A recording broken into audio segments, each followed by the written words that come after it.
Good evening, and welcome to another live edition and the final live edition of Sports Live for the year, technically.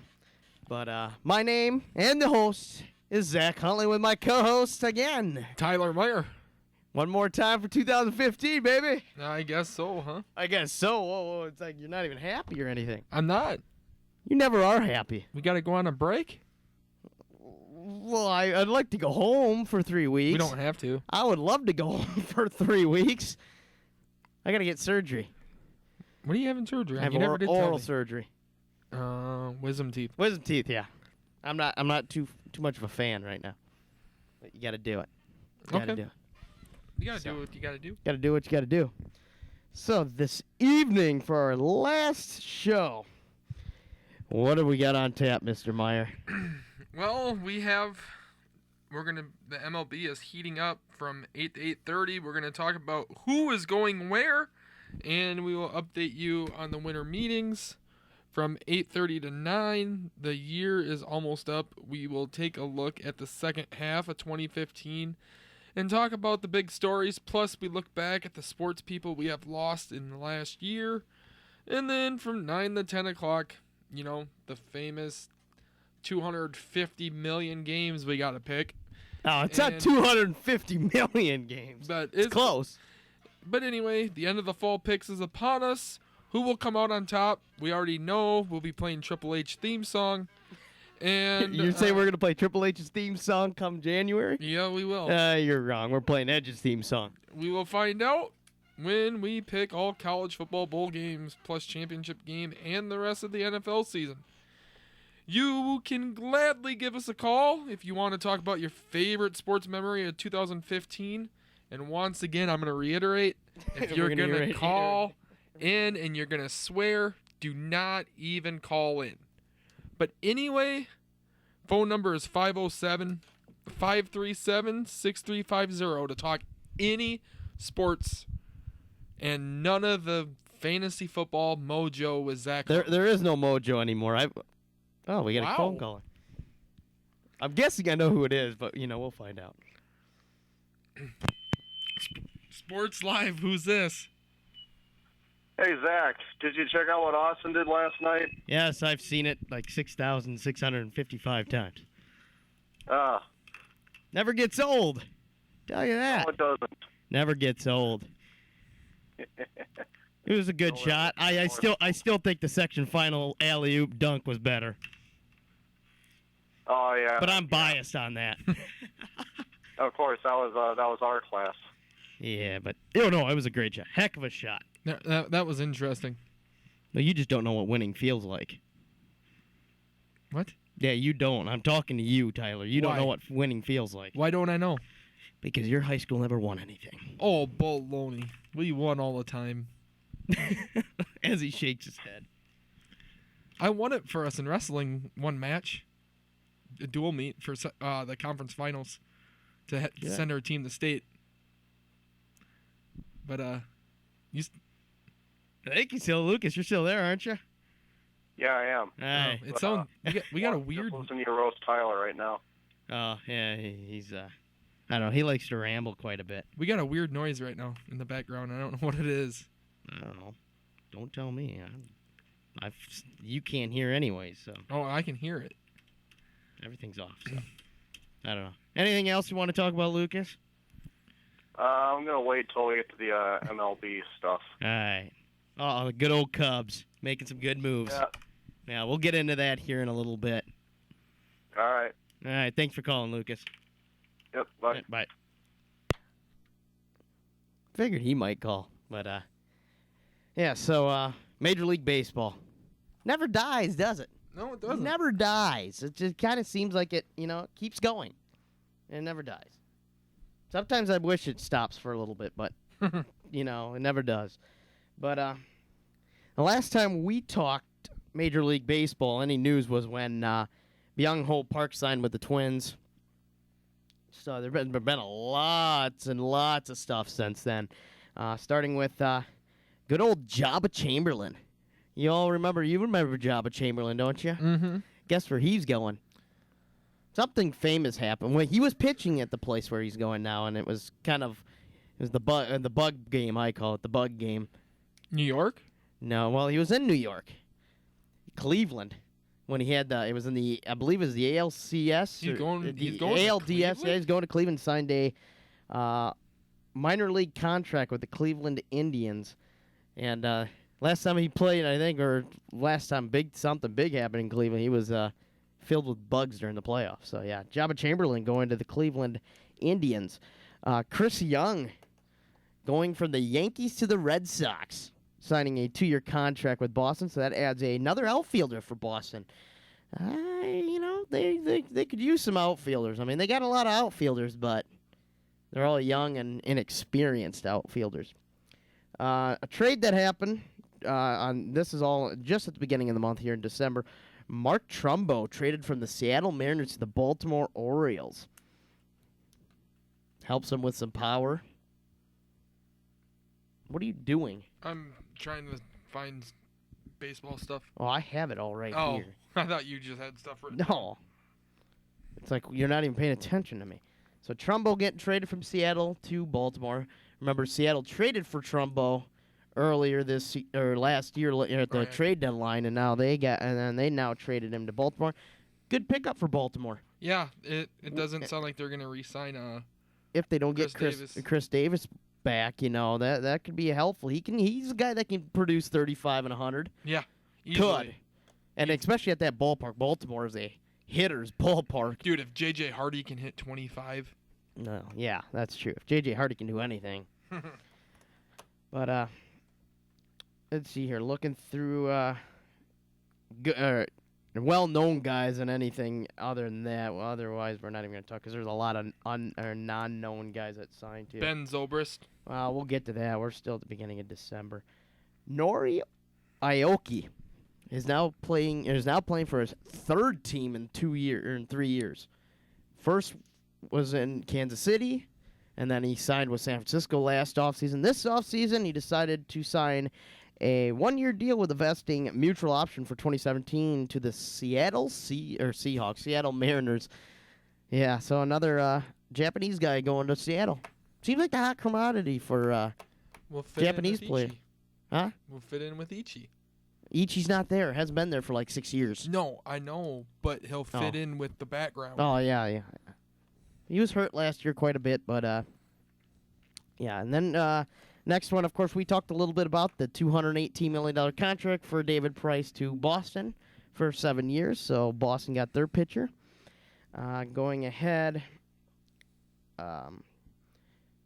let's see here. Jared Saltalamacchia was in Arizona last season. He has signed a 1-year contract to be a Detroit Tiger. I thought he'd get more than a 1 year. Nah, it doesn't surprise me. Yeah, he's kind of, ever since when he was in Boston, he wasn't bad, but he just, ever since he left Texas, has just become blah. They're gonna have to just pre-order a jersey because they won't be able to fit his whole name on the back. Well, they will. They find a way. You got to make it like a little, like the Golden Arcs. Yeah. So you got to make something like that. So there's that. Also going to Detroit, our favorite man signed a 2-year contract, $18 million. Starting pitcher Mike Pelfrey. Did you say our favorite? He's not my favorite. I know he isn't. That's why I said our favorite. Mike Pelfrey leaving Minnesota, going across the rival city and going to Detroit. Good, let him. For $18 million when we signed him to a 3-year, $16 million deal. Yeah, good. Let him. I love it. Oh, we're going to hammer him. 6 home runs just by Sano. Sano alone. 1 game. So, yeah. So, Pelfrey follows Saltalamacchia and goes to Detroit. Going to Chicago, Dainier Navarro. Catcher. He was on the Twins' radar there for a while. This offseason and last offseason, he took a 1-year deal to go to the White Sox. So, a lot of AL Central there and then another one. Chris Young getting a big deal. 2 years staying at Kansas City. Yeah. Very good guy. He really played well last year. He got his contract. That was an interesting signing. I figured he'd test the market a little bit more than what he did. I think the big thing was I think he knew he felt comfortable in Kansas City, and he knew they wanted him back because of as well as he pitched in the postseason, even the regular season. Then you got Wade Miley. He was traded from Boston to Seattle. Seattle picked him up, and I think Boston got a few relief pitchers, major league relief pitchers out of him. So they kind of, get rid of one guy that was in the mess of 2 and 3 number 2 and 3 pitchers out of the whole ordeal that they have there in Boston. So they got a few guys out of that. Continuing looking for some big guys here, as my mouse won't work. So now we get down to some of the guys here recently. Starting with Ben Zobrist, going from Kansas City to the Chicago Cubs. I love it. Yeah, I do Going too. back to Joe Madden. He can play second base. Won't have to worry about playing any other position but second base. 4 years, I believe it was like a $34 million deal. I love it. And he's going to be a veteran presence in that locker room, which they need. He's a guy that can score or bring in runs, played well. He'll be 30, I think 38 when his contract ends.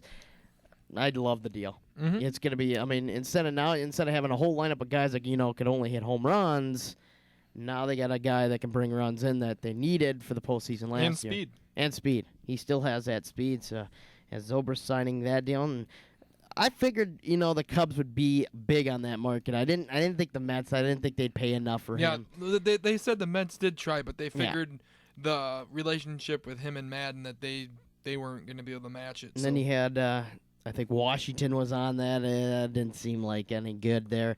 And then I think Kansas City kind of attempted. They really weren't, they're not interested in bringing guys that they usually trade for back. But I love the deal. Love them going to Chicago. They really needed him. Next guy, the man we talked about, I think, on Tuesday, I believe. So, oh, no, I don't think we ever got to. Zach Greinke. Pulling a curveball on everybody. Signing with the D-backs in Arizona to a 6-year deal. Yeah, You want to talk into the mic and not have the mic on your eyeballs? that was weird.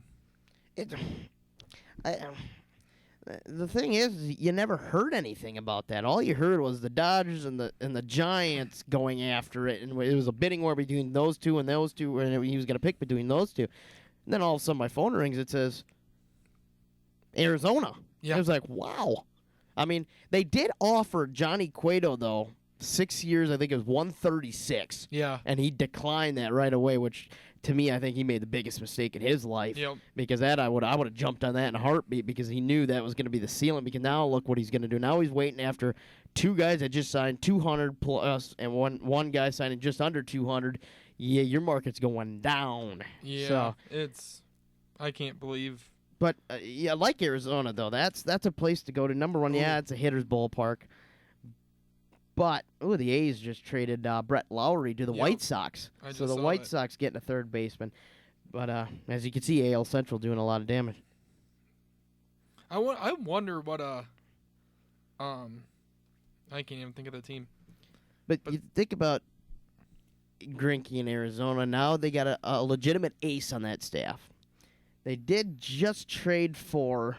I gotta find him now. I can't think now who it was. Who? Shelby Miller. Yes. But the problem is they did give up their number 1 overall pick. Hey, So in order to get a top of the line guy, you got to give up something. yeah, so they got Shelby Miller too. So you got Shelby Miller, you got Greinke up there. You got also a lot of young starting pitching that they have. That team's good, and they were in the top 10 in offense in the National League last year. That D-backs team right now to me is the favorites in that NL West Yeah, because the Dodgers haven't showed anything yet. The Giants. And we'll get to that. Signed a crappy deal with another pitcher, so we'll get to that here in a second. Diamondbacks weren't they weren't bad. No, they last weren't year. bad. They just struggled didn't with have pitching. Pitching killed them. Yep. And so moving up the list, you got of course, Twins in for relieving. 3 of them flew off the board yesterday. You had Chad Qualls. He went to Colorado. Jason Mott. He went to Colorado, both on 2-year deals. And Mark Lowell went to the Detroit Tigers on a 2-year deal. Yeah. So again, 3 relievers off. The Twins not in any deals. So Terry Ryan did say that they're looking for. we're waiting. They're left-handed. They're looking for left-handed, but you got relievers flying off the board. Then you got this one. This is another deal I love.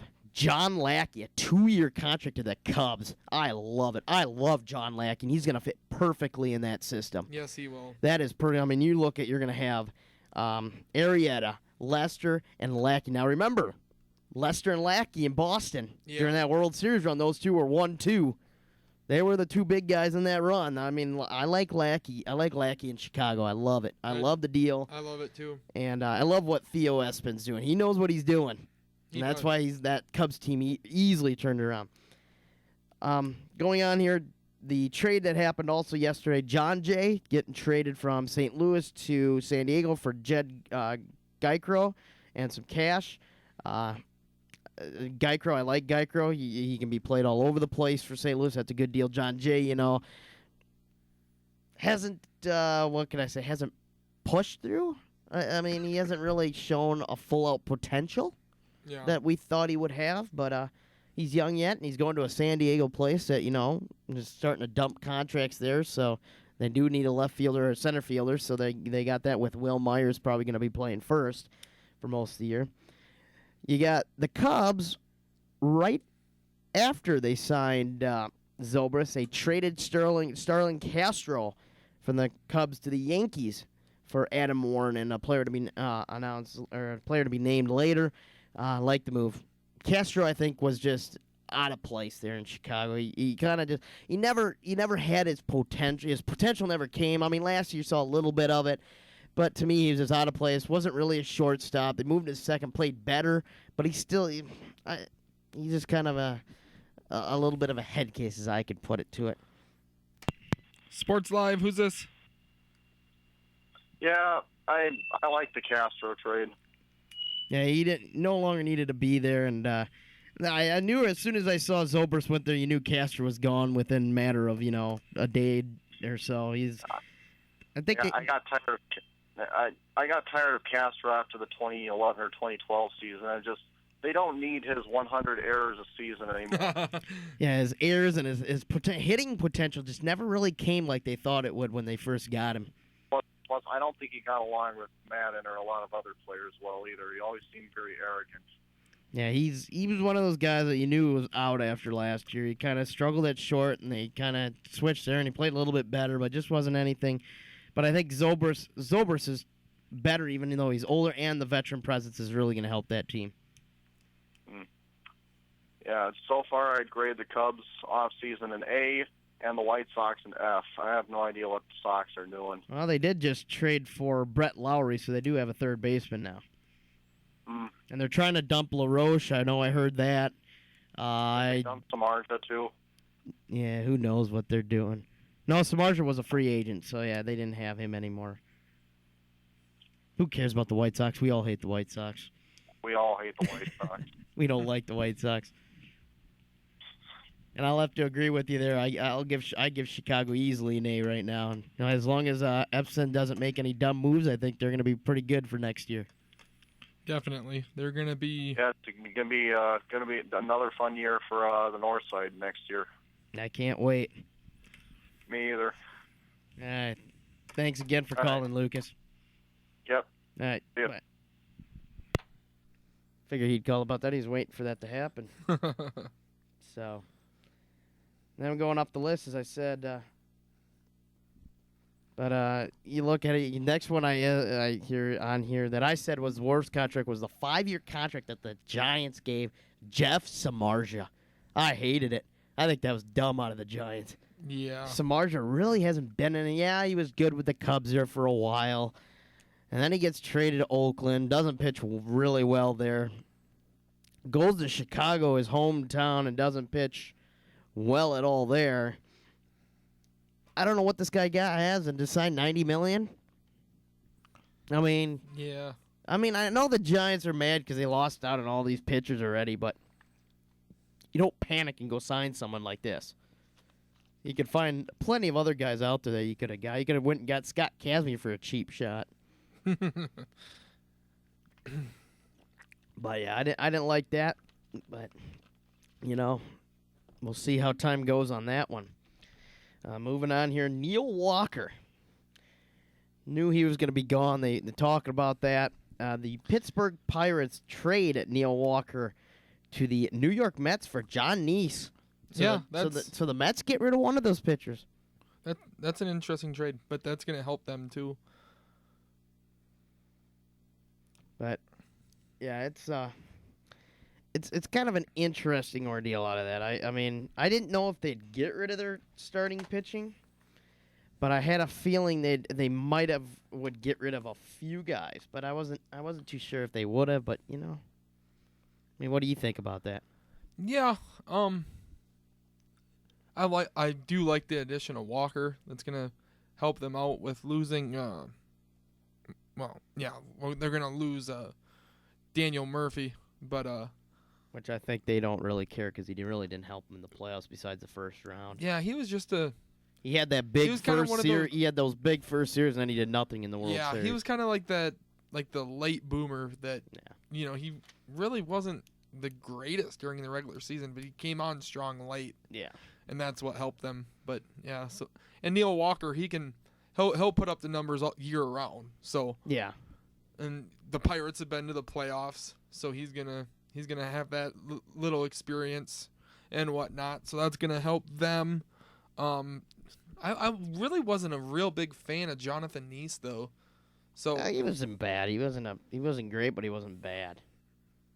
That's the one thing.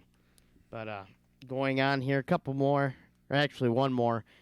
Adam Lind, Milwaukee traded him to Seattle. Look at that, Seattle getting a power first baseman finally. yeah, I honestly don't remember the last time Seattle's had a power first baseman. Well, you could count, Nelson Cruz as their power hitter, but Yeah. when the last time was? When Richie Sexton was there. Oh my goodness. That I can remember when Richie Sexton went there from Milwaukee. That was way back in That the was like, day. no, that was like 07. It's not back in the day, but It seems forever ago. I know he was good because I used him on like MVP baseball. I and did that. too. Well, maybe it was the show early into the show. Yeah, I don't think it was MVP. I remember I used him though, and he was still good, and he was with CM. But so that is the big deals so far. We still have, I believe, they're down to 2 days, 3 days. I think it goes through Friday. And it sounds like things are heating up on the Twin standpoint. Twin standpoint, yeah, they're starting to They've, get a little bit here. They've talked about possibility of bringing Joe Nathan back. I like it. It's a reliever. Yeah, He's it is. proven he can play, But as long as he's healthy. That's the thing is. Well, it's not like it's gonna be. It's not like he's gonna sit there and cost a bunch of money. Yeah, and they've also talked about a Span reunion, but it's like If they get Span now, I like that because the only problem is if you get Span, then you get a problem exactly. because now you have Span in center, Rosario in left, and you'd have Sano, you'd have Buxton in right, or you go Span right, Buxton center. Then what you do is you'd have to have Sano at third, you'd have Kong and Mauer at first, Plouffe's gone. Yeah, but the Twins said they ain't gonna trade Plouffe. I'm just saying that's the only thing that could happen. Or do you keep Plouffe as your DH? Or Buxton stays in the minors, which I don't know if you can afford that anymore. No, because he's already used his arbitration. Unless Span he is won't- willing to not play every day. That's the thing.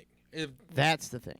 Yeah, But trading Plouffe wouldn't be bad. it wouldn't because Now, granted, I know he's worried. They're all worried about the offense, lack of offense. and well, they're all worried about the defense with Sano Well, too. yeah. Is he going to be able to handle third full time? Yeah. That's the thing. Which put Joe Mauer at third. no, he is He's got not. a great glove. No way, no way. Okay, trade Put- Mauer.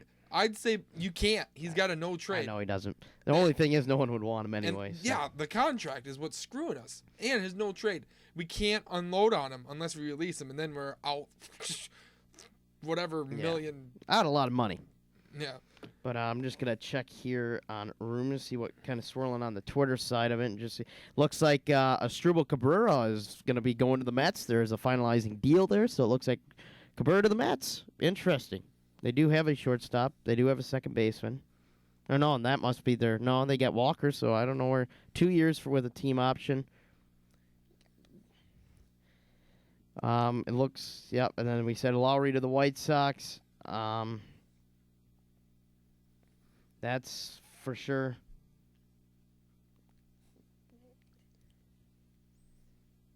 Looks like Yasmeti Petit, who played with the Giants, looks like he might be going to the Nationals. They're nearing a deal. Ken Giles, he got traded, looks like just got traded from, I believe it was Philadelphia to Houston, a reliever or a closer. They're going to control, Houston's now going to control Giles for 5 seasons. That's a great trade. I love the trade there to control a guy for 5 seasons. I like that. So that was a good deal there. Chris Davis is reportedly seeking an 8-year, $200 million deal. Wow. Holy monkeys. Twins, go pick him up. It's worth the deal. No. It's worth it. As looks like Leak has been offered by the Nationals, but it says interest is cooling off from him. It says Rockies are willing to move any of their left-handed outfielder bats, Cargo, Blackman, and Dickerson. So it looks like maybe the Rockies will be training. So other than that, it doesn't look like much else. Lots going on. Deals coming through every day.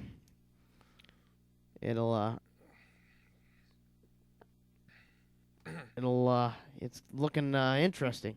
It is. To say the least, looking interesting. The market should be just blowing up.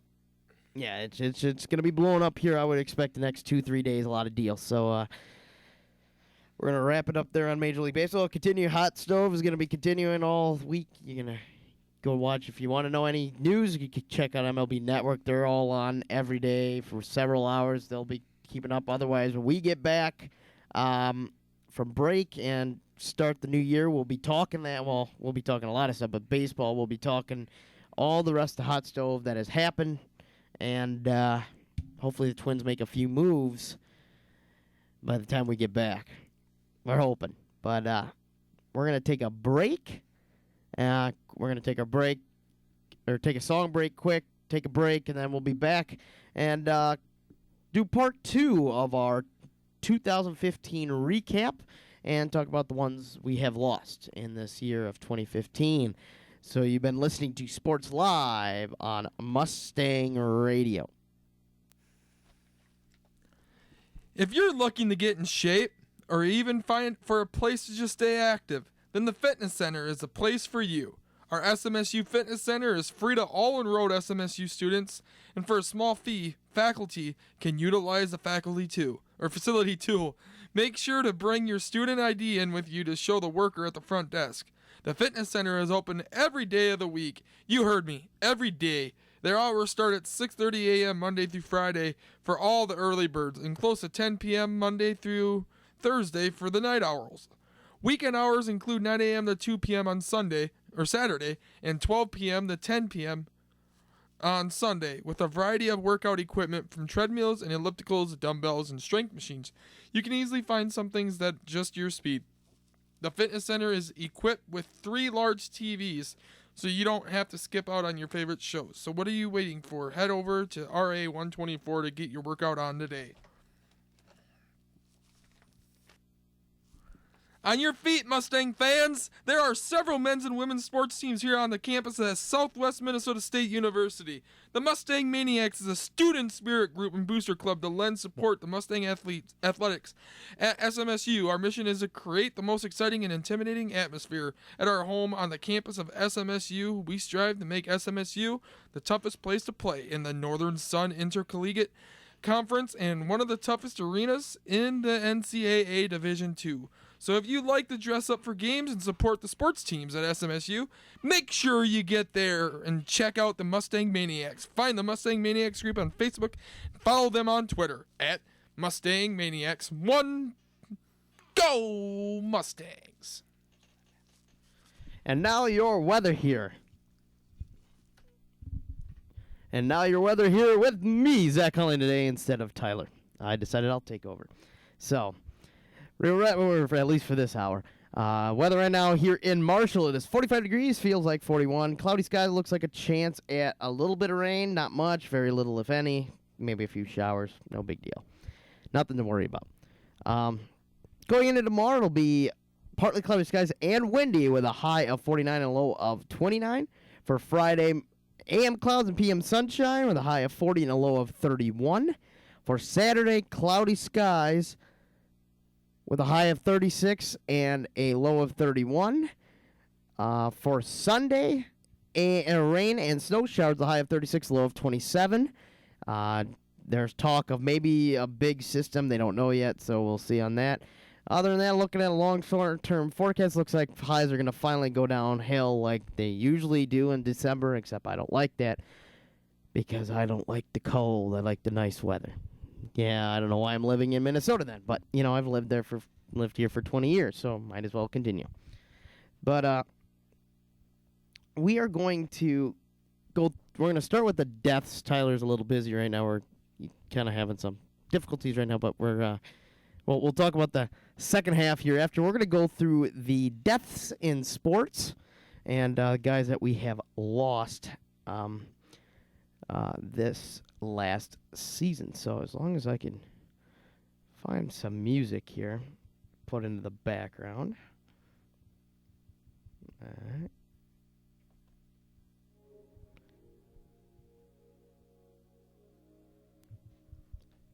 But starting with the first on January 3rd, Allie Sherman.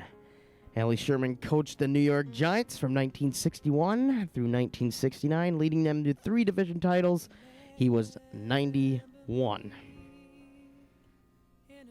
On January 4th, everybody's favorite ESPN anchor, Stuart Scott. He had many catchphrases, boundless energy, and a style of his own. He was 49 when he succumbed to cancer, which he fought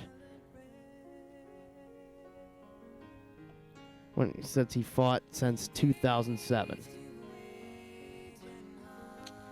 Jethro Pugh died on January 7th. He was a defensive tackle who won 2 Super Bowls as a member of the Dallas Cowboys. He was the legendary Doomsdale defense. He was 70 years old. J.P. Parisi was a 2-time NHL All-Star who scored 238 goals during his 13-year career. He was 73 when he died on January 7th. Roy Tarpley. After he was starring at the University of Michigan, his NBA career was most notable for drug and alcohol abuse. He was 50 years old.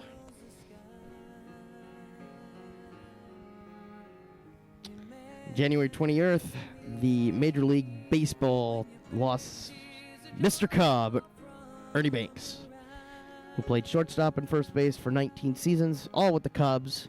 He was 83. Bill Monteboquete. Can't say the name. Tough name. But he was a 20-game winner and a 4-time All-Star with the Boston Red Sox. He was 78 years old. Ann Mara, she was the matriarch of the New York Giants, was often referred as the First Lady of Football. She was 85.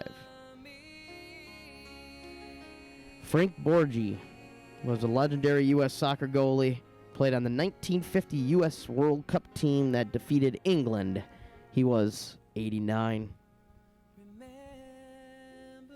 Dave Bergman was a member of the Detroit Tigers' 1984 World Series championship team. He died at 61 after a long battle with bile duct cancer. Charlie Sifford, sometimes called the Jackie Robinson of golf, spent his entire career fighting for inclusion and became the first black member of the World Golf Hall of Fame. He was 92. Billy Casper had 51 PGA Tour wins in his career, including 3 majors. He was 83. Dean Smith, legendary North Carolina head coach, won 879 games and 2 national championships during his 36-year career with the Tar Heels. He was 83 when he passed after suffering dementia for several years.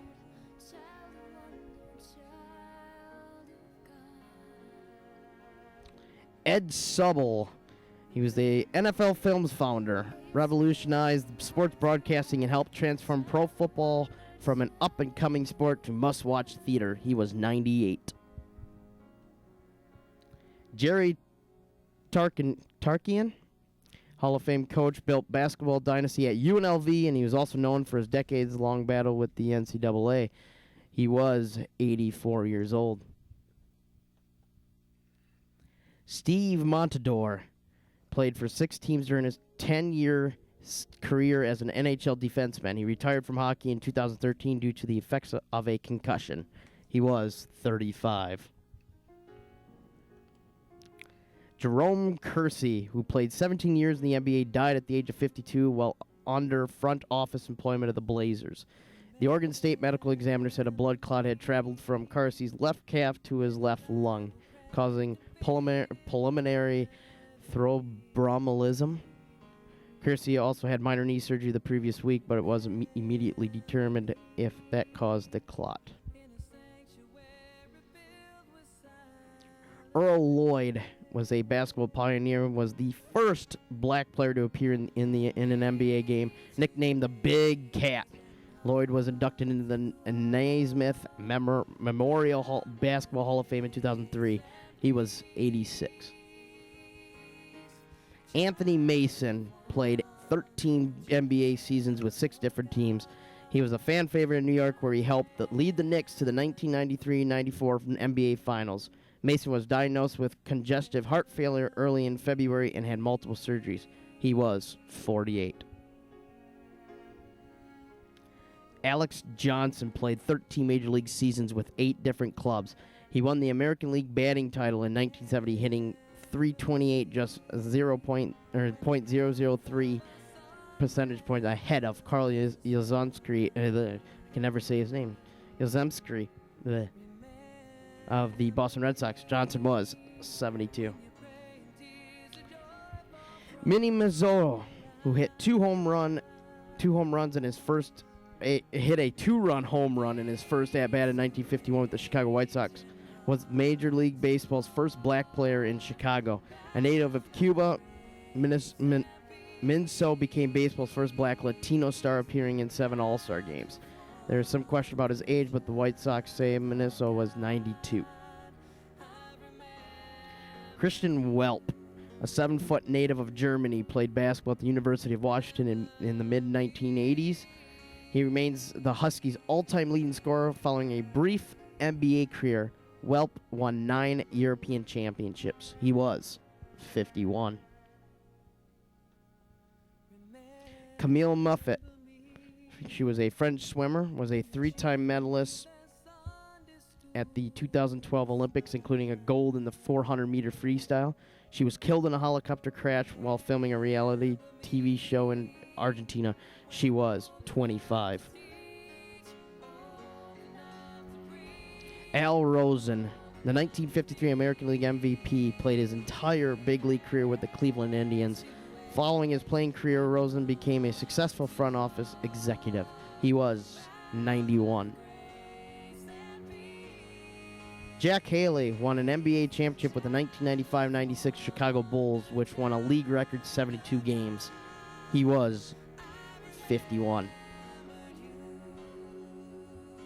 Chuck Bednarik, one of the NFL's all-time greats, is remembered as the last full-time two-way player in NFL history. Nicknamed Concrete Charlie, he was a 10-time All-Pro and 2-time NFL champion, playing linebacker and center for the Philadelphia Eagles. He was 89. Rod Hundley, nicknamed Hot Rod for his flair on the court. Hundley started at West Virginia University and went on to play 6 NBA seasons with the Lakers. Following his playing career, Hundley had a distinguished career as an announcer for the Utah Jazz. He was 80. Eddie Labarian Jr., the college football Hall of Famer from University of Pacific, an 11-year quarterback for Washington and Dallas, died of natural causes in Stockton, California at age 85. Besides his exploits on the gridiron, which included 4 Pro Bowls in the NFL, LeBaron was in the Korean War. He was a Korean War hero who was awarded the Purple Heart and Bronze Star. Elmer Luck, the Hall of Fame forward who played for the Montreal Canadiens from 1940 to 1954, died at age 97. He centered Montreal's famed punchline with the toe black on left wing and Maurice Rocket Richard on the right.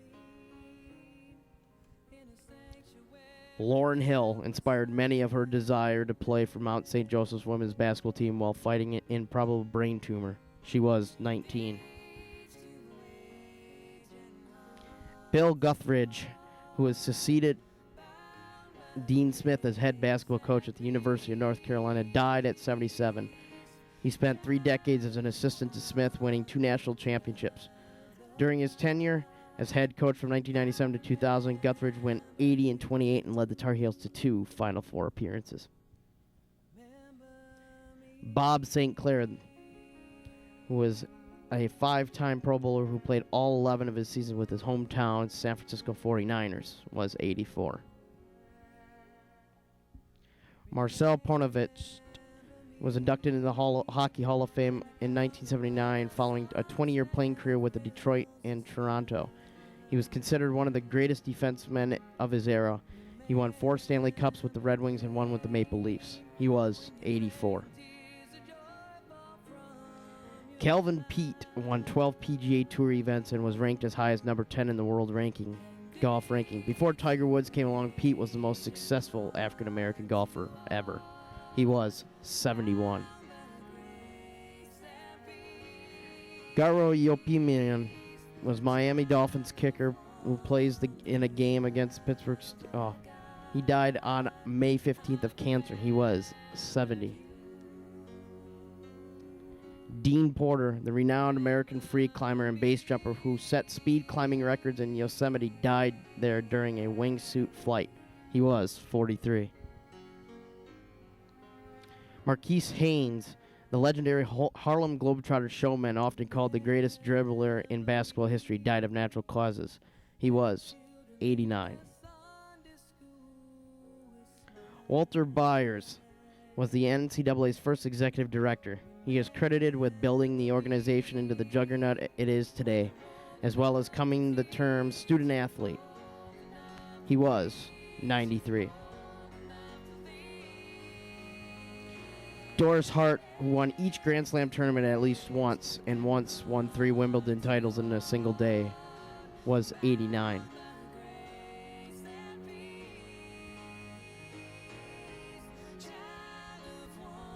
Jerry Collins, New Zealand who broke through the Portugal defense during the Rugby World Cup Group C match between New Zealand and Portugal on Saturday, September 15th, 2007 at Garland Stadium in Lyon, France. He was 34. John David Crow, St. Louis Cardinals, he was on the sidelines during a game against the Dallas Cowboys at Busch Stadium in St. Louis on October 25th, 1964. He was 79. Darrell Hamilton played for the New York Mets, and he was 50 years old. Harvey Pollock, Philadelphia 76ers stat keeper, waves during a celebration on his 90th birthday during an NBA game between the Sixers and Jazz. He was 93. Charlie Sanders, Hall of Fame tight end, played for the Detroit Lions from 1968 to 1977. He was 68. Scott Breithaupt was in the early 1970s. Breithaupt was among the first to organize bicycle races on dirt motorcycle courses. He later founded BMX and was credited with popularizing the sport globally. He was 57. Ken Stabler, the quarterback nicknamed the Snake, guided the Oakland Raiders to the Super Bowl victory in 1977. He also played for the Houston Oilers and the New Orleans Saints. He was 69. Bill Arsparger, who coached the no-name defense that helped the Miami Dolphins also win the Super Bowl in 1973, was 88. Jules Branche, Formula One driver, died 9 months after suffering head injuries in a crash October 5th, 2014 in Japanese Grand Prix. He was 25. Billy Pierce, the Chicago White Sox all-time leader in strikeouts, was an all-star 7 times during his 18-year career. He was 88.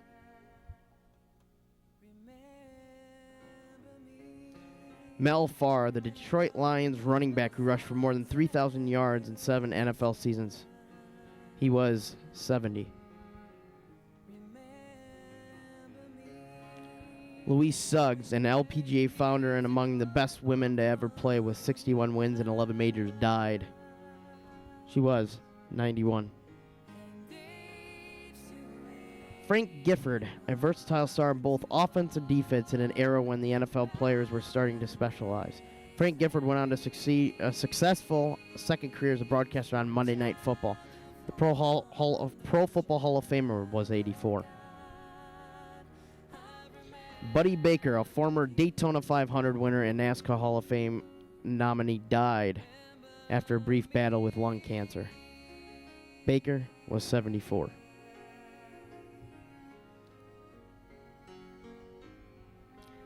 Justin Wilson of England was an auto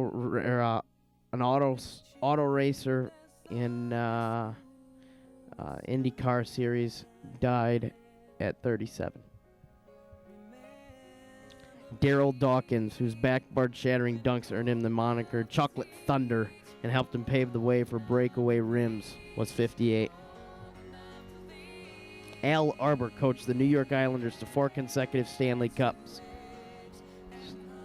and ranks as the NHL's second most winningest coach. He was 82. Joaquin Abdullah, a 4-time MLB All-Star, died of battling diabetes. He was 62. Moses Malone was one of the most dominant big men in the league during his 19-year NBA career, a 12-time All-Star who averaged 20 points and 12 rebounds per game.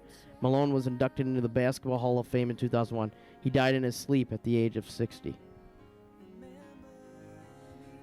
Todd Enwin, the former NHL enforcer, died due to what the police are classifying as a suicide. Enwin was 49. Yogi Berra, regarded as one of the greatest catchers in the history of baseball. Berra, an 18-time All-Star and 3-time AL MVP, won 13 World Series titles with the New York Yankees. He will long be remembered for his many quirky expression Yogiisms, such as, "It ain't over till it's over, and it's deja vu all over again." He was 90. Eric Rohner died in a skydiving accident on September 28th. He was 39. Neil Walk, the number 2 overall pick in the 1969 NBA draft. Walk played 8 seasons in the league, averaging a career-best 20 points and 12 rebounds per game for the Phoenix Suns in the 1972 and 1973 season. He was 67. Harry Gallatin was a Hall of Fame basketball player who was a 7-time All-Star forward for the New York Knicks in the 1950s. He was 88. Dave Myers, the captain of the 1975 UCLA team and the number 2 overall pick in the 1975 NBA draft, died from cancer. He was 62. Flip Saunders, the Minnesota Timberwolves president, coach, and part owner, died of cancer. He was 60. Mel Daniels was a 2-time ABA MVP and was inducted into the Basketball Hall of Fame in 2012. He was 71. Tommy Hanson, who pitched for the Atlanta Braves and Los Angeles Angels, died on November 9th after being found unconscious and unresponsive. He was 29. Michael Wright, a 2-time first-time All-Pac-10 basketball player at the University of Arizona. Wright was drafted by the New York Knicks in 2001 but never played in an NBA game. He was found dead at the age of 35.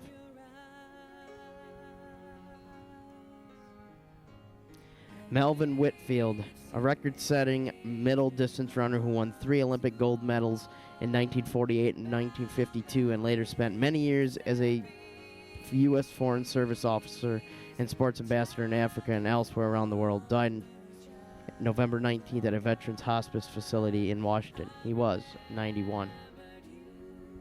And Ken Johnson died in Pineville, Louisiana. Louisiana at the age of 82. His son Ken Jr. told the New York Times the elder Johnson died after contracting a kidney infection following long bouts with Alzheimer's and Parkinson's diseases, which had left him bedridden.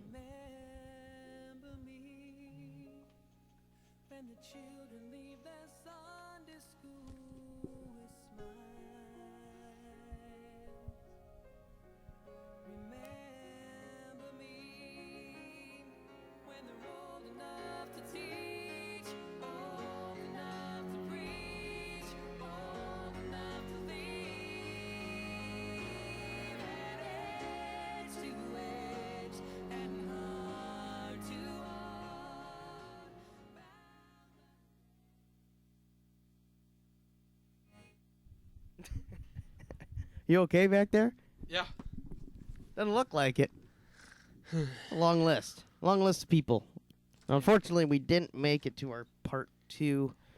But if we have time at the end, which we should, hopefully, we'll get to that and talk a little bit, at least our favorite moments in the second half of 2015. A lot of people died in 2015. Holy moly. Didn't even notice there was that many. Me neither. A lot of people. So, yeah.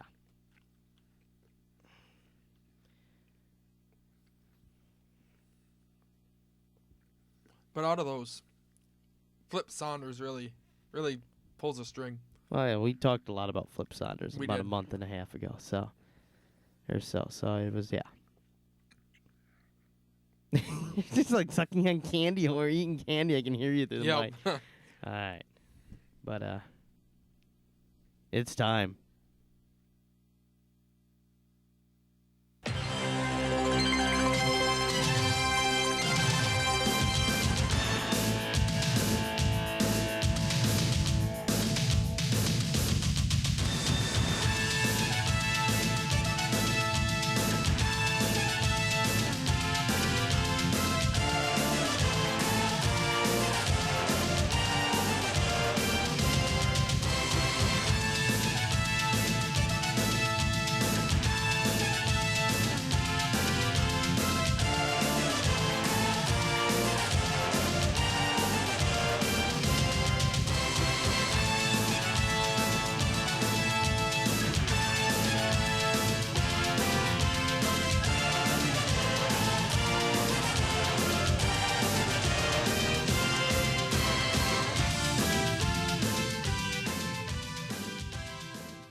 It is bowl time.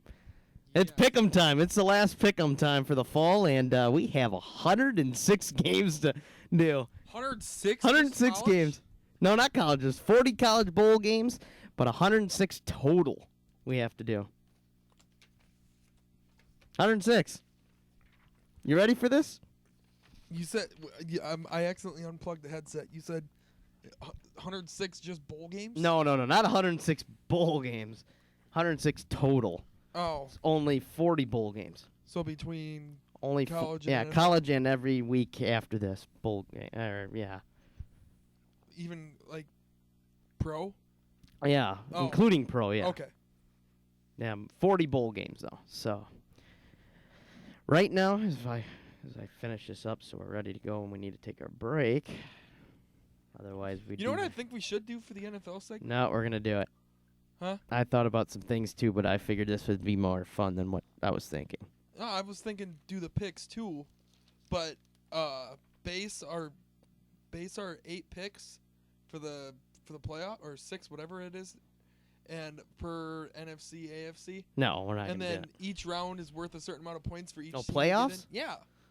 Yeah, we can. Well, playoffs will be back. Well, we might not be back in time right away, but we'll figure that. We don't know that right now. But going into this 106 game big round, I have 287 wins and 110 losses. Yeah, 100. No, I can't read my right. 116 losses.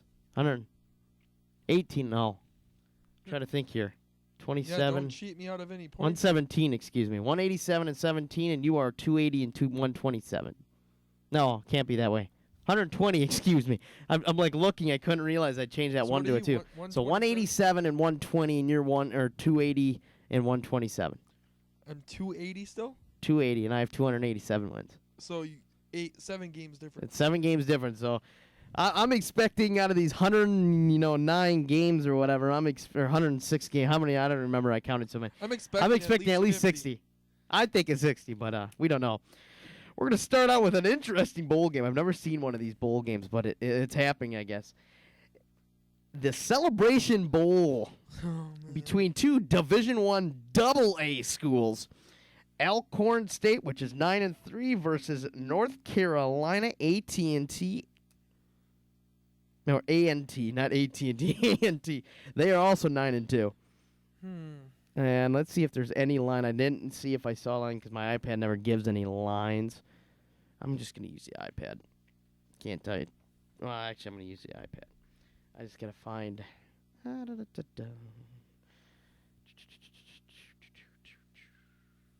There is no line on that right now. Well, I'm gonna go Alcorn State.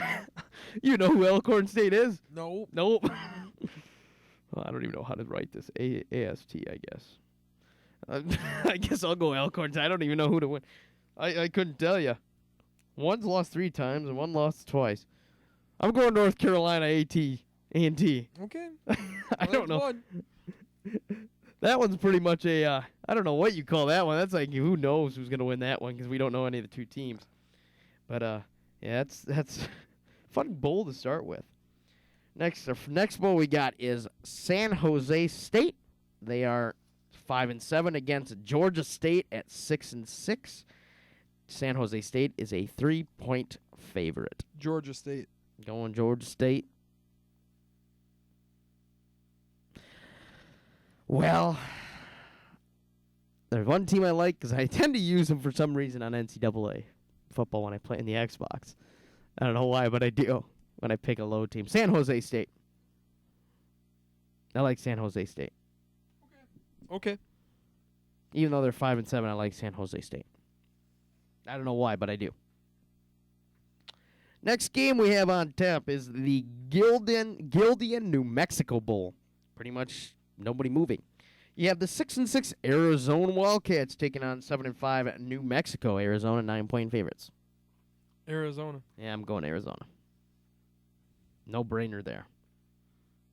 You got a Pac-12 taking on I don't even know what New Mexico is. I don't know. They're called the New Mexico Lobos. I know, it's weird. But next game is the Royal Purple Las Vegas Bowl. I like the name. BYU versus Utah. BYU 9-3, Utah 9-3 also. Utah 2.5-point favorites. Utah. Every time we pick Utah, they tend to lose, but I don't see BYU winning. So we're going Utah. I don't even know how. Jeez. Well, we've hit 4 bowl games out of 40. Oh, my. We have the Raycom Media Camellia Bowl, Ohio versus Appalachian State. Ohio is 8-4, Appalachian State's 10-2. Appalachian State's 8-point favorite. Appalachian State. Well, we both took Appalachian State last week, so we're going to take them this week. Or, well, not this week, I should say this month, because this is pretty much a monthly. I'm thinking if we would, like, not have a break and actually have a show between all this, we'd probably split these into multiple weeks. Well, at least do the ones beginning and then, move your way down. But we don't have that. You got the R&L. Actually, I got to get the right bowl up. The R&L Carriers New Orleans Bowl. Arkansas State taking on Louisiana Tech. Arkansas State 9-3, Louisiana Tech 8-4. Louisiana Tech is, what did I write down? 5-point favorites, it looks like. Arkansas State. Arkansas State. I don't even know. I'm just writing down AS. I don't even know how to do that. I'm going Louisiana Tech because I took them last week and they won. The Miami Beach Bowl. Let's go to that bowl. Even though the garbage teams are garbage, but let's go. Because it's Miami. South Florida taking on Western Kentucky. Western Kentucky? Western Kentucky's 11-2. South Florida is 8-4. Western Kentucky's 2.5-point favorites.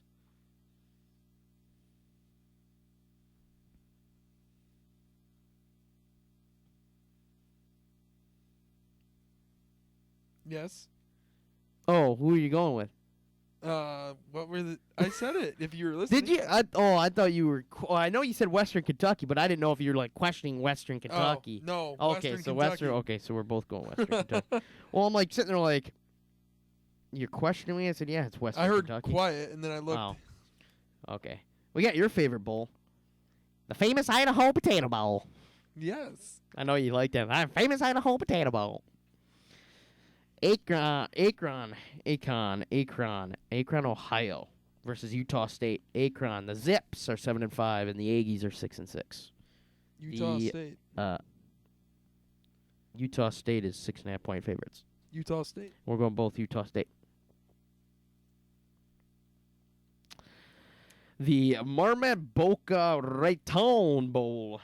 Temple at 10-3 taking on Toledo at 9-2. Temple 1-point favorites. Toledo. You're going Toledo. I'm going Temple. I said we might have 60. You know how fun that the only thing that goes bad out of this, and I know we're taking a break out of this, but is we get 60 differences, and like if I'd win like 50 of them. Yeah. That'd be a blowout. The NFL you need help out of then. But I'm good at usually picking college football. I usually lose less than 10. Just to let you know. During the bowl? Bowls, yes. Really? I've done it. I should have won last year if Oregon would have beat Ohio State. Cool. I would have won a pool, so. Yeah. I got to do that yet, too. I got to do that thing. Our next game, we got San Diego County Credit Union Poinsettia Bowl. Oh, stinking advertisements. Boise State taking on Northern Illinois. Boise State 9-4. Northern Illinois is 8-5. Boise State 8-point favorites. Boise State. I don't think we've had to pick a Boise State this year. I know we've had Northern Illinois, but I like Boise State just because of what they did against AP. I just like Boise State. The GoDaddy Bowl. There's the game you want to go to. The GoDaddy because you're hoping Danica Patrick. Yeah, you're hoping. I was gonna say you're hoping Danica Patrick's there. My future wife. Holy moly's, Danica! If you're listening to this show, may God rest upon your soul. We got Bowling Green taking on Georgia Southern. Oh, you want me to tell you the records? 8-4, while Bowling Green is 7. They're 10-3. Bowling Green. Bowling Green 7-point favorites. And we've picked Bowling Green like the last, I don't know how many weeks. It's so hard to write in your box because it's so small. Because I didn't make a straight line.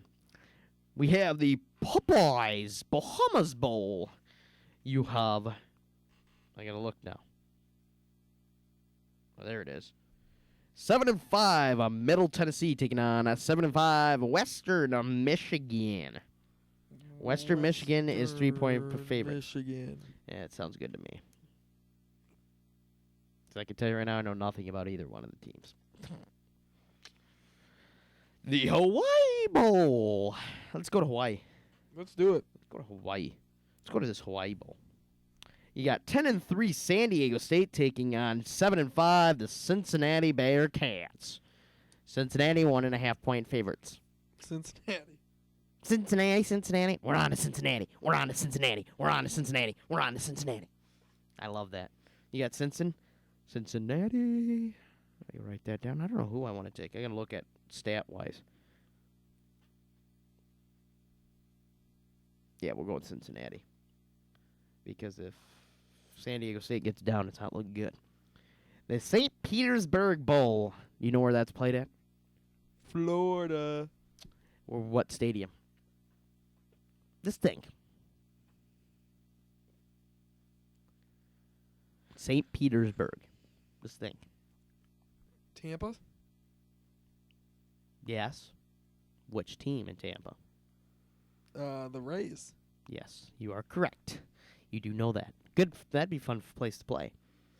You got the Yukon Huskies taking on the Marshall Thundering Herd. Yes, We Are Marshall. The movie. Ooh, we are so. No, that is not. I don't think they sang that song in that movie. They sang it We Are Titans, the Mighty Mighty Titans. Yeah, there we go. So you got Marshall, who is 9-3, and the Huskies are 6-6. Marshall's 4.5-point favorites. Marshall. I think we got to pick Marshall since we are in the city of Marshall. Even though that's not the team doesn't play here, we are in the city of Marshall. And if we take off Marshall, we might be booted out of this city, which for you is not a bad idea. I know, right? Next game, we got the Hyundai Sun Bowl. You got the Miami Hurricanes against Washington State. Miami's 8-4, and Washington State's 8-4. Washington State is 2.5-point favorites.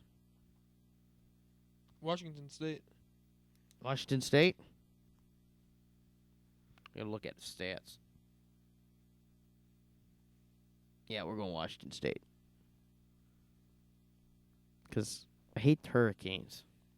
They got a new coach now, but he won't be coaching the bowl game, and they suck. Mm-hmm.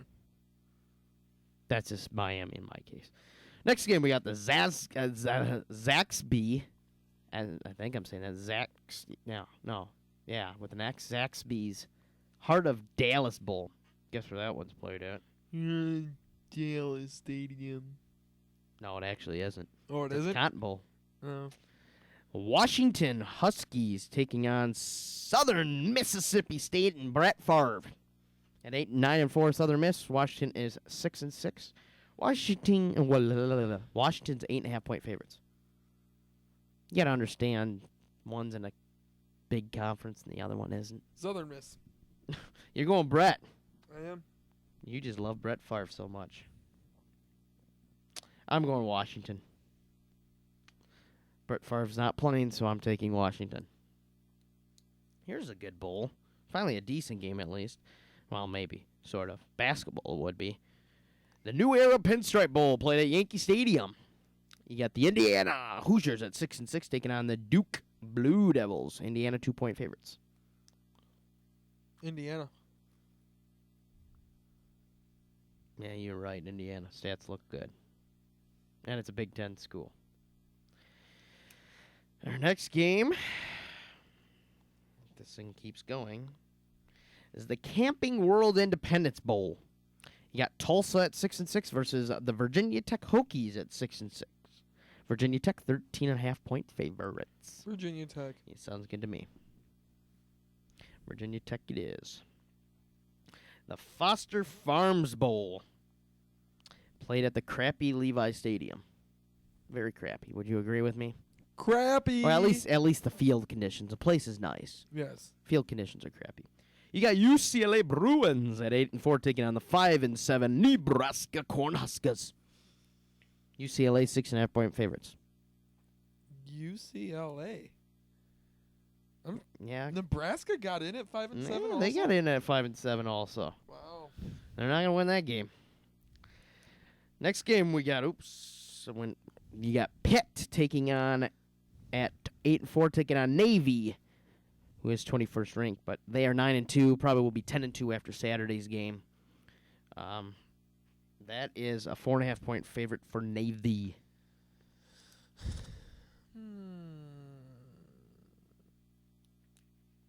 You know what? Let's go Pitt. You going Pitt? I like the Navy. I like Navy because they got a Heisman. Well, they should have a Heisman finalist, but they don't. Next game, we got the Quick Lane Bowl between Central Michigan at 7-5 taking on the Minnesota Golden Gophers at 5-7. Minnesota 5.5-point favorites. These are early favorites, to remind you. I don't know. Can I You gonna finally pick the Gophers? pick the Gophers? That's the thing. Are you gonna finally pick the Gophers? I don't think you've picked. Let's see, the ones that I've written down, I don't think you've picked the Gophers at all. Jeez, we got screaming outside the hallway. Woo! Let's see here. Nope, you pick Wisconsin there. Hey, Jeez. guys are cussing out there. Holy molies. Oh, okay, you did pick Minnesota against Illinois. Oh, okay. That's once. I'm gonna go Minnesota. You've picked Minnesota. What? Lord have mercy. You're going Minnie? Yeah. Going Mini, I'm going Central Michigan. I can't trust Are you? Minnesota. Heck yeah.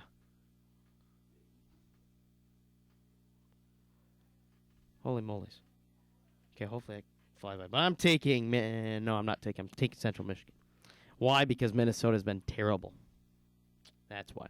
Next game we got is the Lockheed Martin Armed Forces Bowl between 8 and 5 Air Force taking on the Cal Golden Bears at 7 and 5. Cal is 6.5 point favorites. Cal. Yes, Cal it is. California girls. Now we got finally a good game here. Number 10 North Carolina at 11 and 2 taking number 17 Baylor in the Russell Athletic Bowl. Baylor's a 3-point favorites. Baylor. Remember, they did lose to Texas, by the way. Baylor. The question is like, one guy going to be back? I don't think so. I'm going UNC. They gave, not Syracuse. They gave Clemson a good run, so I'm going North Carolina. Okay. Next game we got is the Nova Home Loans Arizona Bowl between Nevada at 6 and 6 and Colorado State at 7 and 5. Colorado State 3-point favorites. Colorado State. Colorado State it is. I like Colorado State. The Advocare V100 Texas Bowl between number 20 LSU at 8 and 3 taking on Texas Tech at 7 and 5. LSU 7-point favorites. LSU. I think Fournette's going to show up and dominate that game at least. Next game I we remember got. last time we thought that too. No, he did last time. This last game or one we did. Next game we got is the Birmingham Bowl. I know the Birmingham Bowl pretty well. Actually, not pretty well. Just last year, except it's earlier this year. You got Memphis at 9 and 3 taking on Auburn at 6 and 6. Memphis. Oh yeah, they got Lynch. We go Memphis. Even though Auburn gave Alabama a little bit of a run, I don't trust them. We have the Belk Bowl between North Carolina State at 75 and Mississippi State at 8 and 4. Mississippi State. Mississippi State is the right choice. I don't even remember. Oh, that's how you do it. I forget. I always forget the initials there. The next game we got Franklin American Mortgage Music City Bowl between Texas A&M at 8 and 4 and Louisville at 7 and 5. Texas A&M. Going Texas A&M. Well, for as sketchy they've been all year, I guess I'll go with them. Don't know who else to go with there. The Holiday Bowl between number 25 USC at 8 and 5 and 9 and 3 the Wisconsin Badgers. Wisconsin Badgers. You going Wisconsin? Yep. I'm going USC. I think they got something. And now we got another good game. And this is going to be interesting for you. This game's interesting for you. The Chick-fil-A Peach Bowl. Number 18 Houston at 12 and 1. Taking on number 9 Florida State at 10 and 2. You going to go with your little Houstons and you're like crying and whining about them? I'm going Florida State. You know what? I'm going to go Houston. You're going with the Houston Dogs. I'm going Florida State. Delvin Cook's going to just... Houston. Well, that's a page. Half page go. We got a few more games to go yet. Actually, we got the big games now, at least semifinal-wise. We have the Capital One Bowl between number 4 Oklahoma and 11 and 1 taking on 13 and 0 number 1 Clemson. We're going that game already? Yeah, well, they play before New Year's. Oh, These are yeah. all in order. Remember, they got to play 2 games, or up to 2 games. Clemson. You're going Clemson. And this is tough because this is where we're going to have probably a lot of mixes. I like Clemson, but I have this gut feeling Oklahoma's going to do something, so we're going Oklahoma.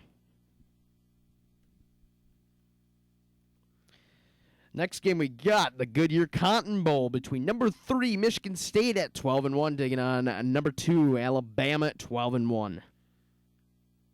Michigan State. You got Michigan State. So you're or no, you're not. That's your upset there. This game is so tough. I just don't know. Do I take a Michigan State team that's good, or do I take an Alabama team that's halfway decent and good? I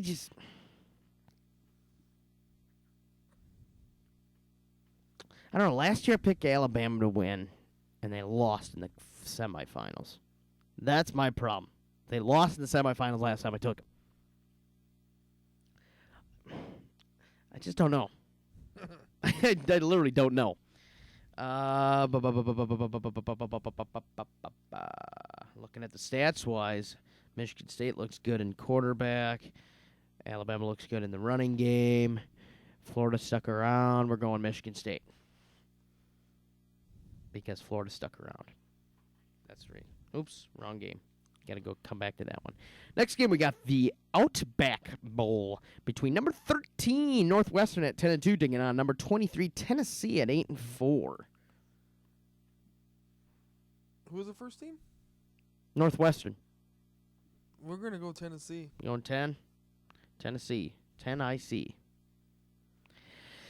Well, I tell you what, as much as I like the SEC, as much as I hate Tennessee, I'm going Northwestern. Okay. Because the Northwestern's been playing really good this year. Oh, I got to go backwards again. The next game, we got the Buffalo Wild Wings Citrus Bowl between number 14, the Michigan Wolverines, taking on number 19, the Florida Gators. Florida at 10-3, while Michigan is at 9-3. Michigan. You got Michigan? Michigan. The funny thing is we haven't had, what's her name, and Tina has not called in so long. I know she's been listening because she's posted on Facebook. And I told her how much Big Blue on when she said Happy Thanksgiving. I said Big Blue. Well, I'm going to say Big Blue again, except I'm going to say Big Blue and Orange because we're going Florida over Michigan, taking away Jim Harbaugh's first season, but McElwain getting the W. I like Florida. That defense is going to pound them. They're going to be able to run the ball on Michigan. Good, I hope she can. But the passing game is going to be the difficulty, but I think Treon Harris will do just enough to win. Just enough. And I'm not hoping hangs on that. I'm hoping Kelvin Taylor just runs for 150 yards. Don't have to worry about it. Next game we got very good game. Here's a good game. Number 8, Notre Dame at 10-2 in the Battle Frog Fiesta Bowl, taking on number 7 at 11-1, Ohio State. Oh, I turned your mic off. I wonder why. It must have just came off. Oops, I didn't hear you. What's the line on that? There is no line. We're early yet for these games. There's been a line for the last 8 games. Who was it again? We have Notre Dame and Ohio State. We'll go Ohio State. I'm going Ohio State. Ohio State's going to blow Notre Dame out after what Notre Dame did against Stanford. Next game, we got the Rose Bowl. Yes, the Rose Bowl on New Year's Day. Number 6, Stanford, the Pac-12 champions at 11-2, taking on Iowa. Number 5, Iowa at 12-1.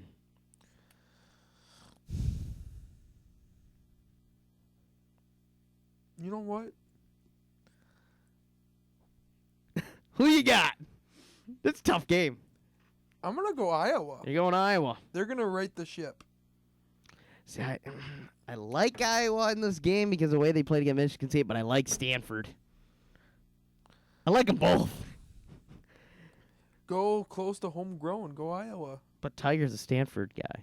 He was a Stanford So? graduate. Don't base it off a Tiger. Base it off of homegrown. But I think you're right. I think Iowa's gonna ride the ship after this. I think they're gonna finish 13-1. Not by much, but it's gonna be a close game. The All-State Sugar Bowl. Number 16, Oklahoma State at 10-2, taking on number 12, Ole Miss at 9-3. Oklahoma State. Okay, State. Yeah. I'm going Ole Miss, baby.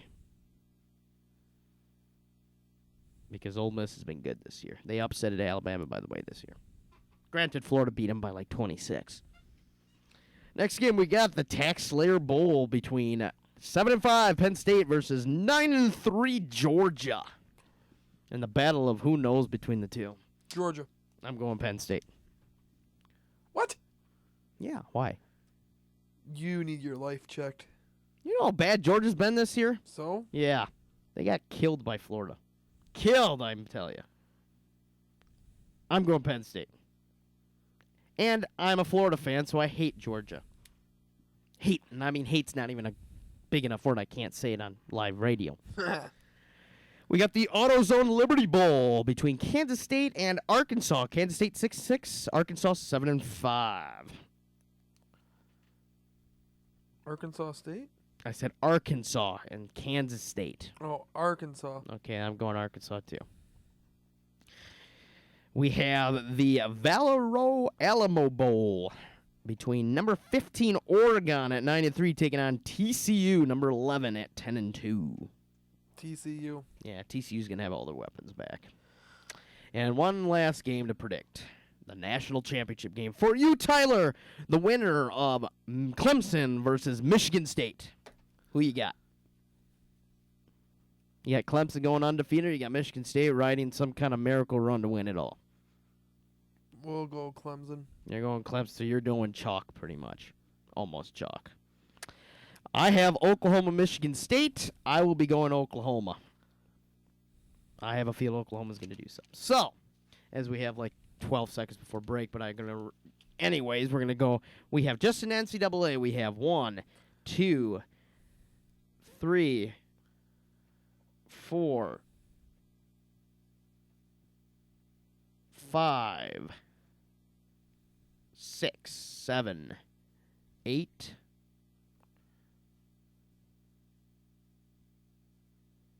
9, 10, well, 11, 12, 13, 14, 15, and then the championships. That would be 16 games different. Not bad. Not bad for 40. 16 out of 40 is not bad.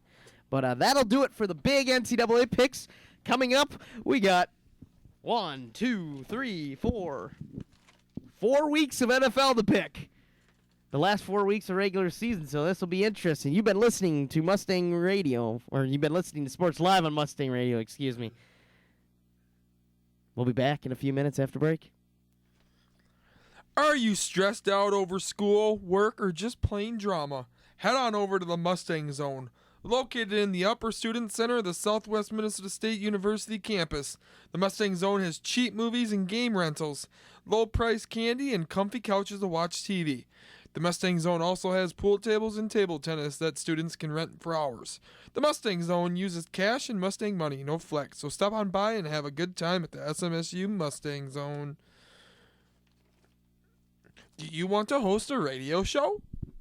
Do you want to be a future TV anchor? Do you want to be a sports broadcaster? If you said yes, then the SMSU Media Club is for you. The possibilities are endless. The SMSU Media Club is involved in the biggest events not only here at SMSU, but in the Marshall community as well.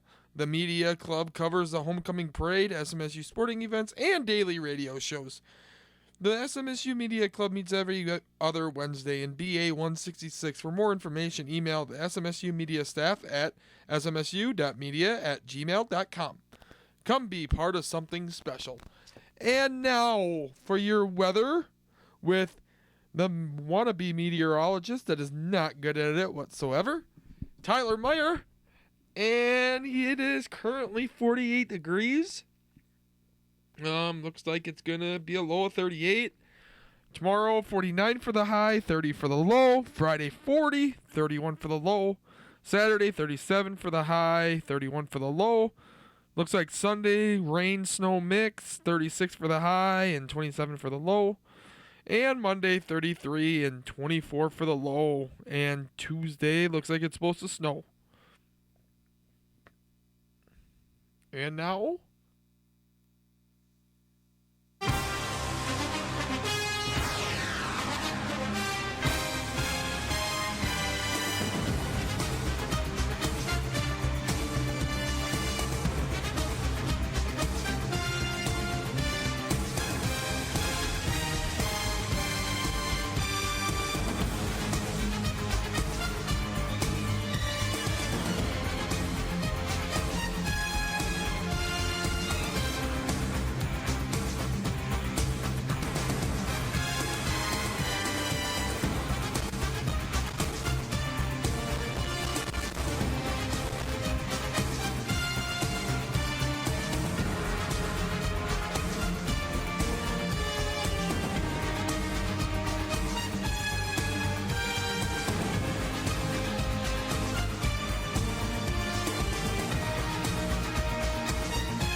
Well, you know what time it is.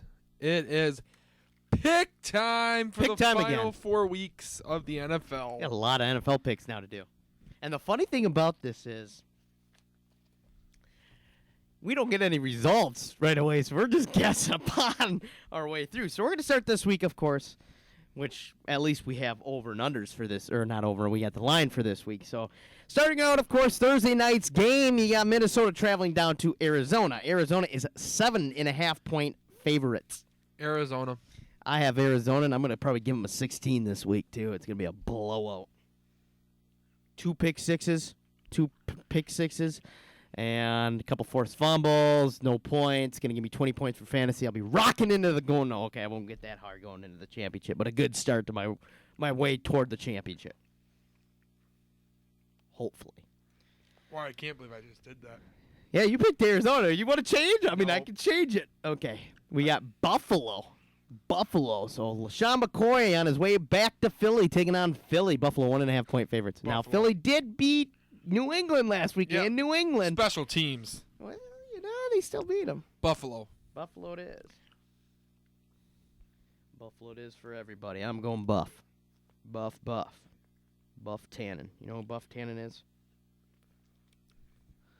Have you ever seen Back to the... Oh, that's right. You've never seen Back to the Future. Next game, we got Tennessee on the road taking on the Jets. Jets, 7-point favorites. I'm going with the Jets because Ryan Fitzpatrick's going to be my starting quarterback over Drew Brees this week. Again, going to give me 30 points. Tennessee. Do you realize that Blake Bortles threw 5 touchdowns against Tennessee, even though Tennessee did win? But Yes. Marcus Mariota did play well. Tennessee. You got Tennessee? Okay.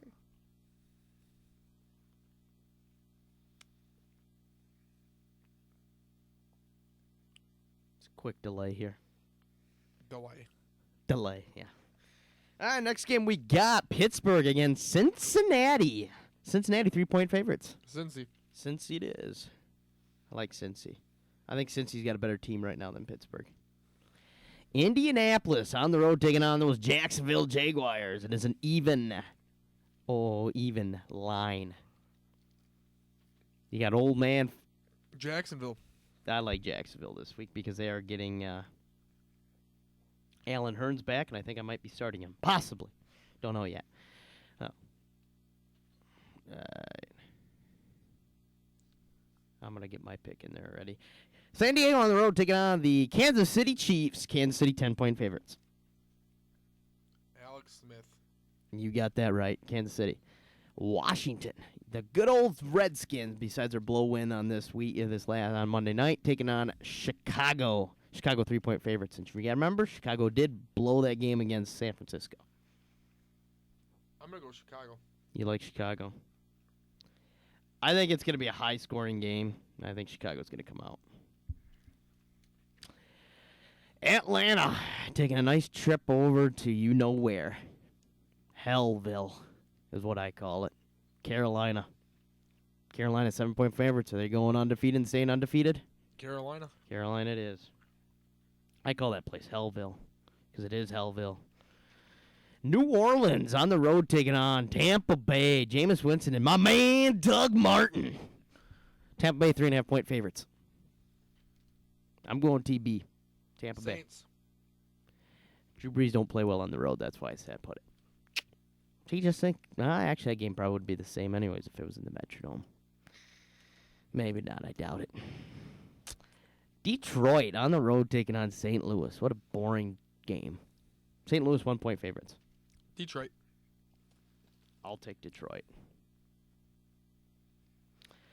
San Francisco on the road taking on the good old, this is the toilet bowl, where I call it the toilet bowl. San Francisco taking on Cleveland. Cleveland, 1.5 favorites. Yeah, they got a lead in this. You know what? I'm going to take my Cleveland Browns. Yeah, about time you take your Cleveland Browns. Johnny Football. Oh, I got to do it too. Blaine Gabbert. San Francisco. Sean Duran's going to run all over Cleveland. Torrey Smith will do it too. Bam. Join your little, what is that, Sour Patch Kids? Yes, it is. Seattle on the road to the very injured Baltimore Ravens. Seattle 6-point favorites. Russell Wilson. Thomas Rawls. Seattle. Also, my man on fantasy. Not many times. This is a side note, but it's still NFL. I have 2 top 10 running backs for the week. I've never had that. I've barely had a top 10. I have 2. I have a possibly even in one in Bleacher Report they have Doug Martin as number 1 back this week. AP's like 10, 15. He's garbage. That's why you need to cut him. No, you shut your mouth. I'll block you if you keep saying that. Oakland on the road taking on Denver. Denver 7.5-point favorites. Brock Osweiler. Sorry, Crabtree, but Denver's going to ruin your spirits of a contract extension. Denver. Dallas on the road taking on Green Bay. Green Bay 7.5-point favorites. Green Bay. I like Green Bay. They're going to get back, take 2-game lead against Minnesota. Sunday Night Football. New England on the road taking on J.J. Watt and the Houston Oilers. No, they were the Oilers. They're the Texans now. New England 3-point favorites. Is Gronk Gronk has not practiced yet. Houston. Houston, we have a problem because Tom Brady's coming to town and he's going to beat your butt. New England. Danny Amendola is going to have 20 points. Fantasy. Because I have him starting too. And your boring Monday Night Football game this week, the New York Giants taking on the Miami Dolphins. But I got to watch the game anyways. Giants are 1.5-point favorites. I think they're going to get back. I think Odell's going to have a big week. Odell 152 touchdowns. So that is your Week 14 matchups. Now you got to think a little bit here. Week 15. Yeah, just think we'd still have 15 minutes left to talk. But now we still got 3 weeks to pick. So Week 15. Now you got to kind of start thinking playoffs. Who's clinching, who's what. You kind of got to think now.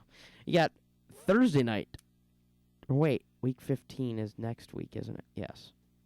So, yeah, Thursday night. Tampa Bay versus St. Louis. Remember, there is no old lines either. Tampa. So you got Tampa Bay. I like Tampa. I think Doug Martin's going to beat out Todd Gurley that week. The Jets on the road taking on Dallas. Jets.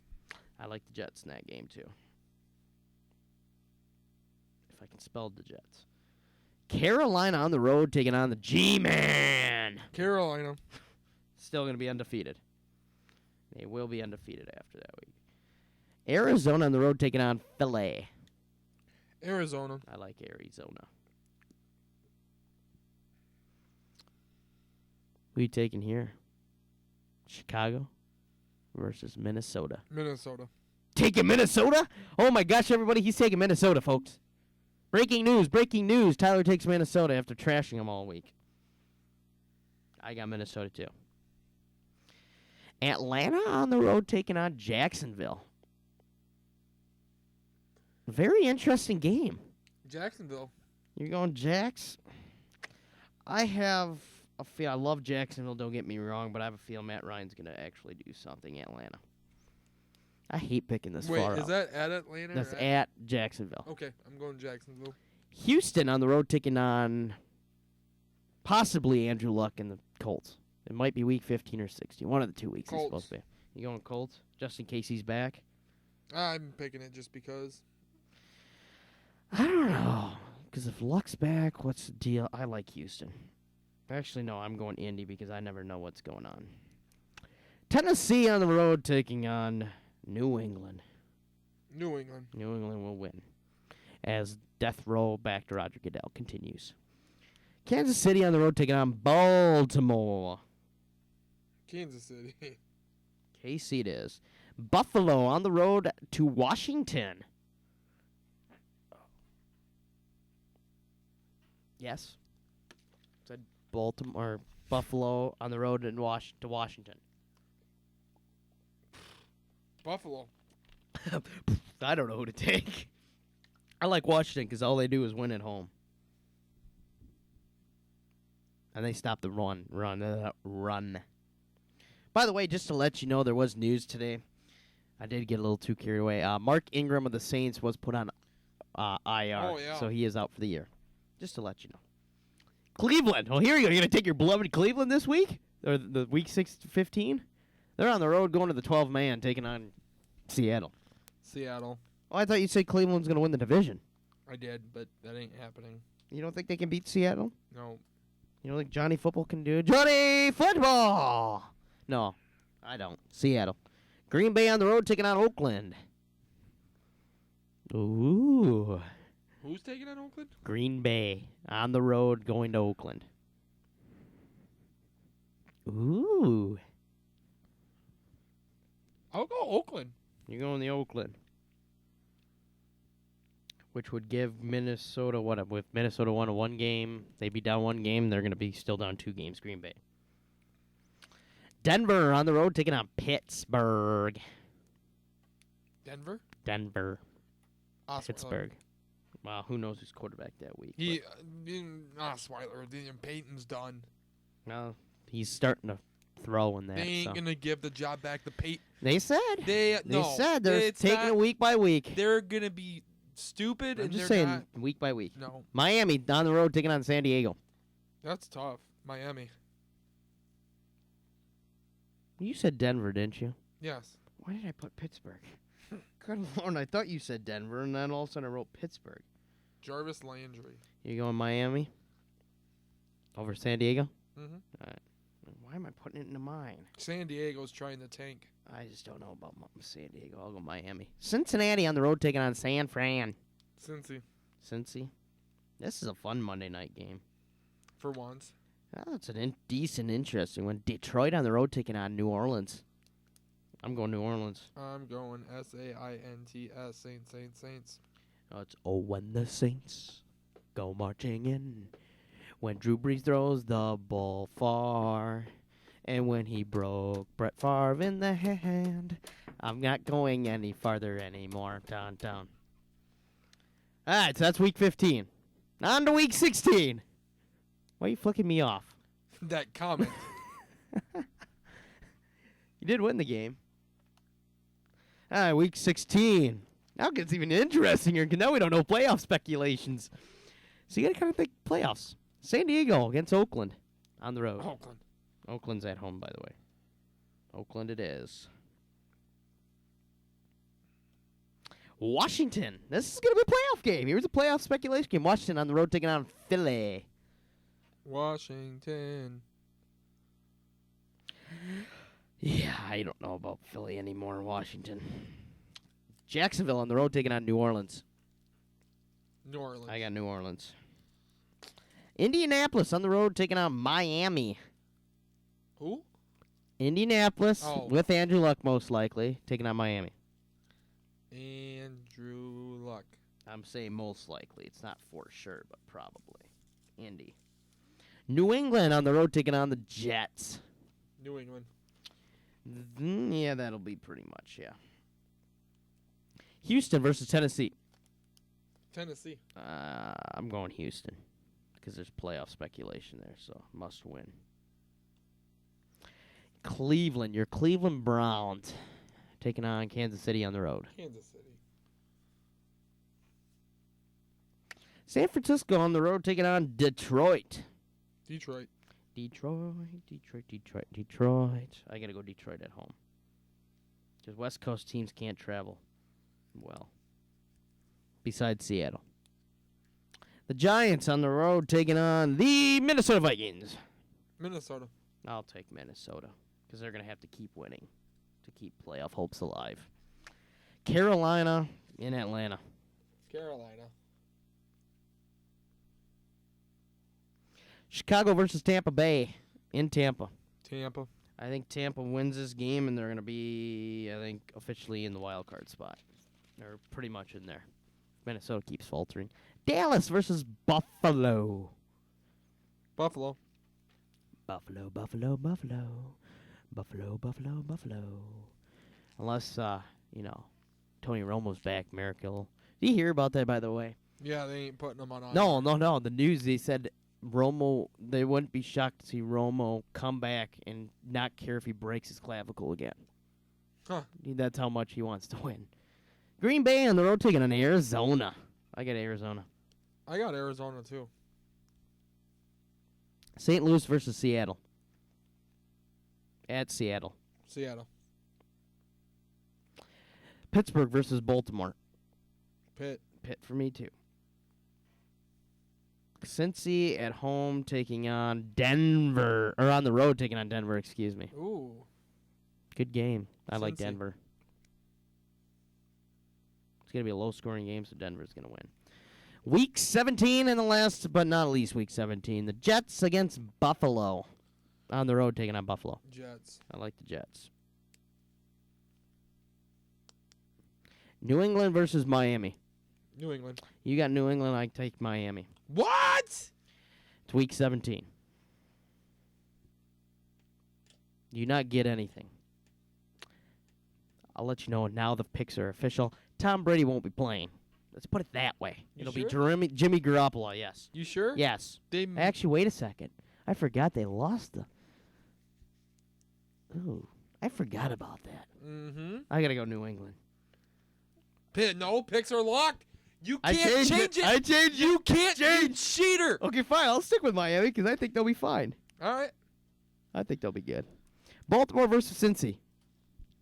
Cincy. I think Cincy's got to play everybody, so Cincinnati. Pitt versus Cleveland. Oh, you don't want to take your beloved... You don't want to take your beloved Cleveland Browns? No. So this loss wins them the division then? Huh? Does this loss mean they win the division? Who? Cleveland. Oh, yeah, they win it no matter what. For the best pick. Jacksonville on the road taking on Houston. I'm going Houston because they need a win to keep playoff hopes alive. I'm going to go Jacksonville because they do too. No, they both do, but I like Houston. Tennessee versus Indy. I like Indy. I like Tenny. You like Marcus. You're like blowing Marcus. That's what it seems like. Look at you, just mouth open. You said it on... I didn't say anything. I just said, we'll just keep it there. Oakland, I don't know, Kansas City. Oakland? Oakland versus Kansas City. Kansas City. Yeah, KC.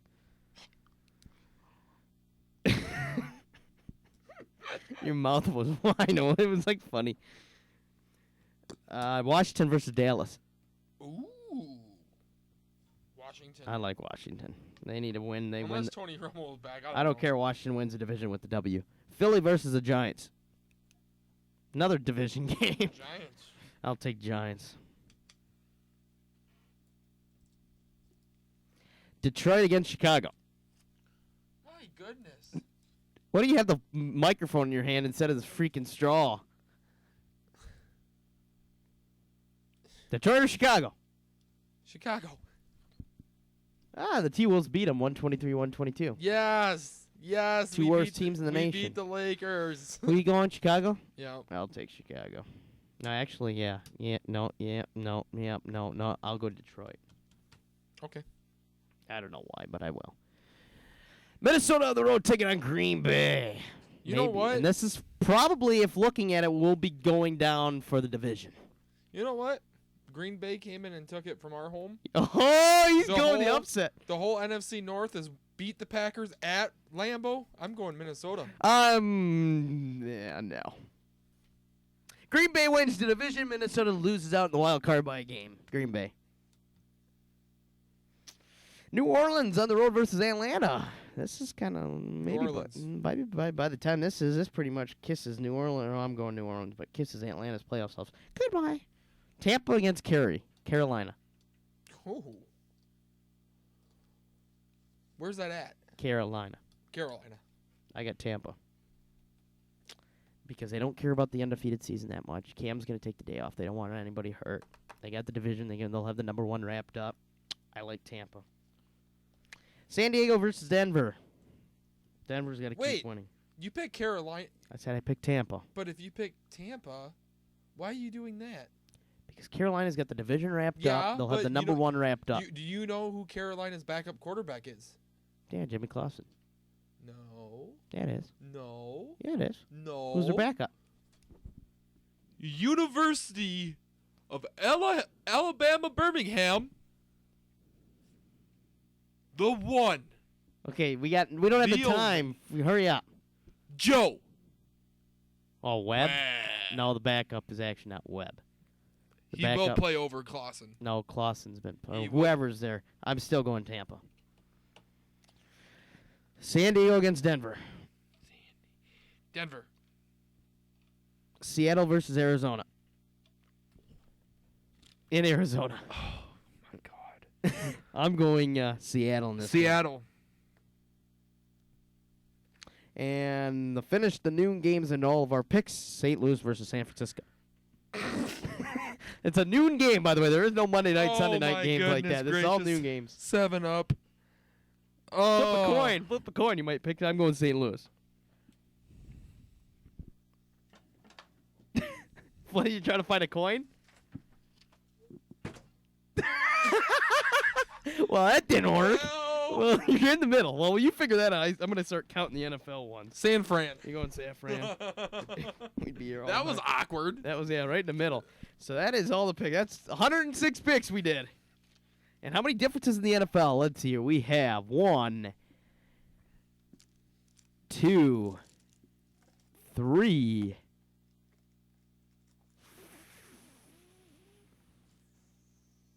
4, 5, 6, 7,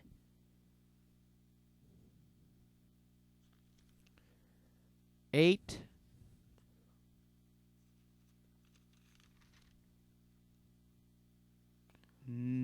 9, 10, 11, 12, 13, 14, 15, 16 in the NFL total, 16 plus. I don't remember how many we had in college. Like 16. So it's about like 32, 33. So it's not a bad margin. I don't know if that's enough for me to win. Yeah, yeah, that means I only have to win like Half. not even that. A little over half. I got to win more than half of them by 7. That's it. As long as I'm 8 games, I'm good. Well, that's going to do it for us here on Sports Live. It's been a great semester. We had fun, lots of yelling at each other, absurd statements by Tyler, all that goodness. But we will be back we will for even- spring Maybe- spring Maybe semester. just after weekly stuff, we can try to update the scoreboard of us. We'll be doing another pick'em in the spring. Don't worry. I know, but NCAA Of tournament. updating the Yeah, we'll do something updating do after a something while. over Yeah, we break. will. But yeah, so that's there, and we'll be back in the spring. Only one day. It'll be Mondays next spring, as our schedule doesn't allow us for Wednesday. So we'll do Mondays only. But from Tyler and I, we wish everybody a Merry Christmas and a Happy New Year. You got something?